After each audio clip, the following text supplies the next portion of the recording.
Bonjour chers internautes. Encore une fois, nous allons parler du coronavirus. Cette maladie qui est apparue en Chine il y a 3 mois, qui a fait des milliers de morts dans ce pays. Cette maladie qui a fini par faire le tour du monde jusqu'à arriver en Afrique. Et partout, on annonce des milliers de morts. C'est dans ce contexte de peur mondiale que l'Organisation mondiale des Nations Unies, ou l'Organisation des Nations Unies, l'ONU, a déclaré que certainement cette maladie fera des millions de morts en Afrique si on ne fait rien, si on ne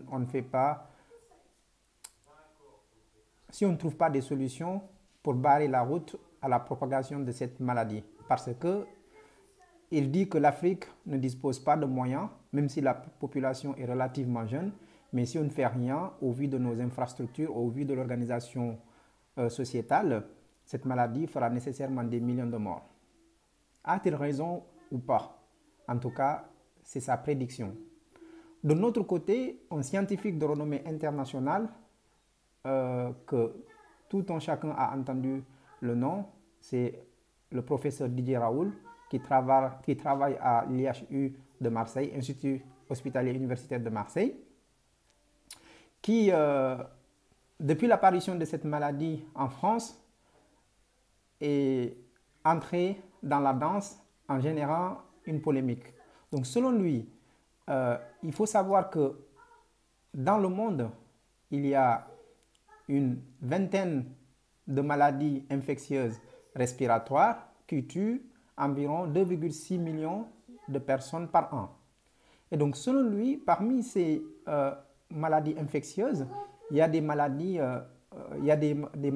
de type corona. Donc il y a environ 4 maladies de type coronavirus. Et donc il dit que les coronavirus sont apparus depuis 1965. Et en 1967, on a commencé à étudier ces coronavirus. Mais de 1967 jusqu'en 2003, il ne s'est rien passé. C'est en 2003 que le SARS corona est apparu en Chine et a fait environ 800 morts. Et donc, à la suite, dès l'apparition du SARS corona en Chine, l'Organisation mondiale et les organismes internationaux ont fait un grand bruit autour de cette maladie. Et un an plus tard, il y a le MERS corona qui est apparu aussi en Arabie Saoudite. Et Robolot, il y a eu une communication mondiale sur la maladie. Les gens ont véhiculé une information comme quoi cette maladie va tuer des millions de personnes. Et donc, selon lui, toutes ces maladies qui sont apparues ces dernières années, autour desquelles on a fait une grande communication, on n'a pas vérifié l'effet attendu, c'est-à-dire qu'ils vont faire des millions de morts, que ce soit Ebola, Zika, le chikungunya, ainsi de suite. Donc pour lui, toutes ces maladies, quand elles sont apparues, les médias et les politiques ont fait une communication surdimensionnée autour de ces maladies, mais finalement, on n'a rien vu. Les laboratoires ont cherché des financements, ils ont cherché à avoir des médicaments et des vaccins pour des maladies qui sont restées quelques mois et qui n'ont pas fait plus de morts que ça. Et donc lui, par conséquent, il nous dit, attention, il y a eu des maladies, des coronavirus ces dernières années. On a fait une communication surdimensionnée autour de ces maladies. Mais heureusement pour l'humanité, il n'y a pas eu des morts annoncées. Et pour lui, c'est parce que ce soit l'Organisation mondiale de la santé, que ce soit les gouvernements, ils se basent sur des modèles mathématiques pour faire des prédictions en disant que la maladie va avoir des conséquences mortelles.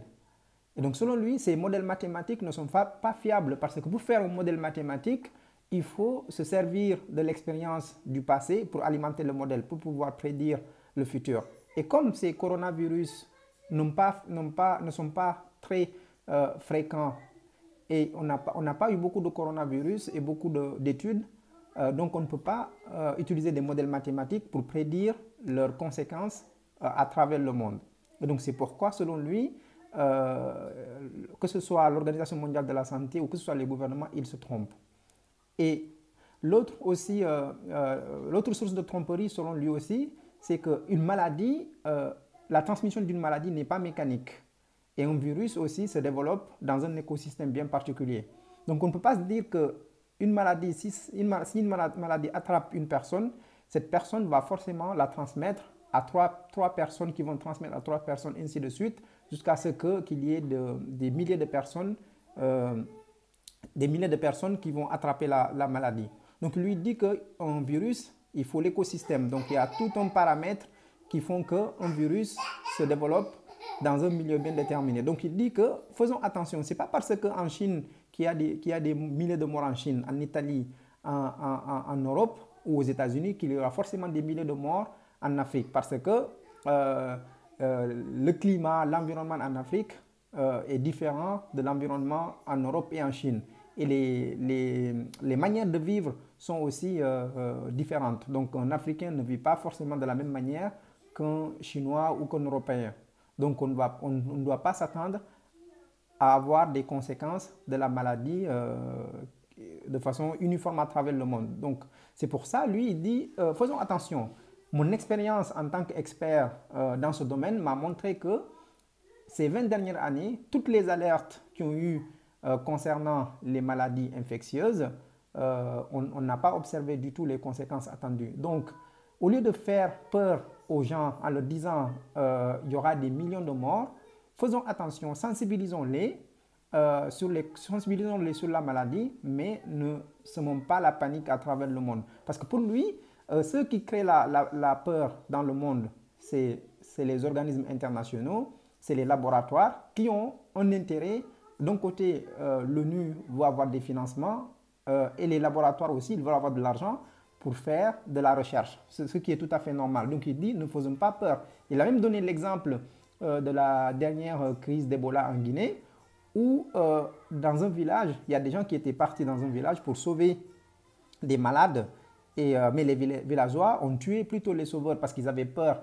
Quand les sauveurs étaient arrivés dans le village, habillés en scaphandre, ils ont peur, ils les ont tués parce qu'eux, ils avaient vu dans un film que les sauveurs, les gens qui étaient partis dans ce village-là, dans le film, ils avaient tué les habitants pour pas qu'ils répandent la maladie. Donc, ils ont eu peur. Donc, il dit, ne faisons pas peur à la population mondiale en leur disant que cette maladie va faire des millions de morts.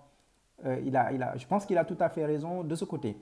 Et aussi, ce que le professeur Didier Raoult reproche au monde en général, c'est le fait qu'à chaque fois qu'il y a une maladie, il y a une surcommunication là-dessus et il y a énormément de financement qui tombent pour pas grand-chose parce que ces maladies, elles arrivent et elles disparaissent quelques mois plus tard. Et il dit aussi que le problème avec les alertes, c'est qu'à chaque fois qu'il y a une maladie infectieuse, des règles apparaissent dans les pays et ça empêche même les chercheurs comme lui de travailler parce qu'on met des règles en place qui leur empêchent de faire de la recherche et même des règles qui empêchent les spécialistes de pouvoir faire les diagnostics des maladies, de pouvoir les découvrir assez rapidement parce qu'une fois que la maladie est déclarée, on dit non, il ne faut pas que tel labo puisse faire l'analyse, ainsi de suite. Donc on met des règles qui empêchent aux spécialistes de travailler. Donc il est contre tout ça. Voilà. Et aussi, lui, ce qu'il dit, c'est que dans tous les pays, on doit aujourd'hui mettre en place des mécanismes qui permettent de découvrir assez tôt les maladies infectieuses. Donc, il suggère deux solutions. Un, c'est de surveiller la mortalité dans les hôpitaux, la mortalité hebdomadaire dans chaque grande ville. Une fois qu'on verra des choses anormales, on saura qu'il y a quelque chose qui passe. Et la deuxième solution qu'il propose, c'est de suivre la consommation anormale des médicaments dans des pharmacies. Si on voit que 10 médecins prescrivent des médicaments de type toux ou rhume, on doit se dire ah, il y a quelque chose qui se passe. Donc, c'est des moyens d'alerte qu'il suggère au monde.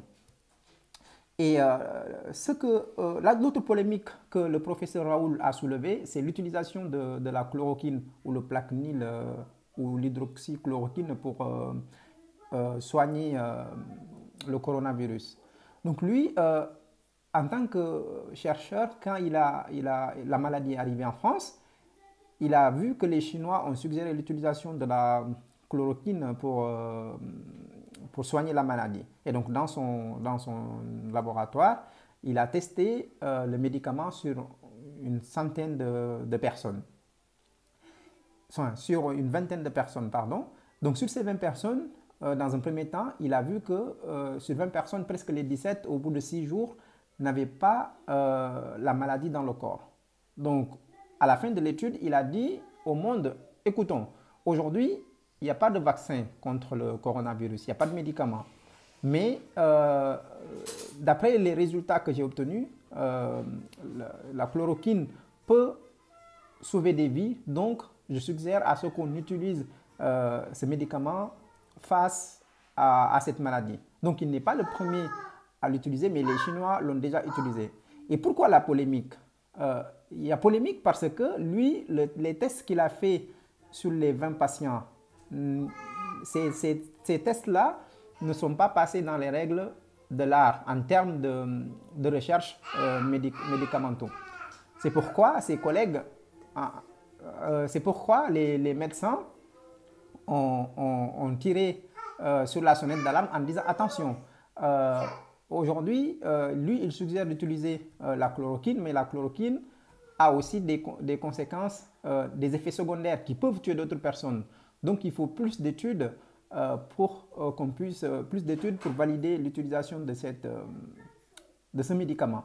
Donc, c'est pourquoi ça a fait autant de polémiques, parce que les études que Didier Raoult a fait ne sont pas suffisamment approfondies ne sont pas faits dans les règles de l'art pour que les pouvoirs publics recommandent l'utilisation du médicament.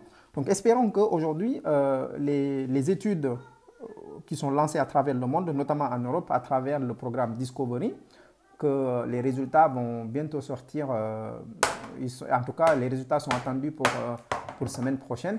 On espère que ça va être concluant. Voilà. Donc, il y a beaucoup de polémiques autour de cette maladie, autour des médicaments, mais on espère que voilà, l'humanité s'en sortira. L'humanité s'en sortira quoi qu'il en soit. On espère que la maladie ne va pas nous toucher, que ça ne va pas toucher nos connaissances. Donc, je vous remercie.